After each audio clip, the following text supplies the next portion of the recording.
Shalom, turi mu minsi 100 yo kwibuka Jenoside yakorewe Abatutsi.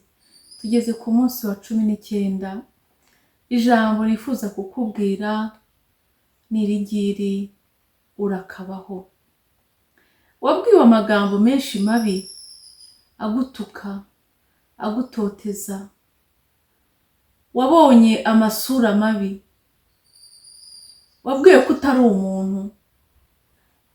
Waratutswe, ucirwa mu maso, ubona urupfu, ubona abawe bagenda, ubona basamba.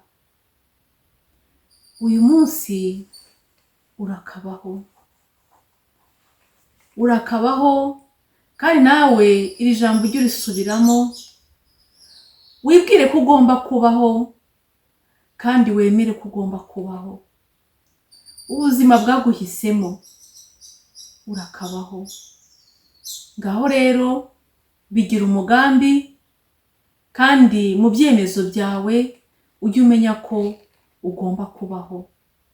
Ntugasitare, Imana ikugenda imbere, iguha imbaraga zo kubaho, kandi gusendereza umugisha wayo.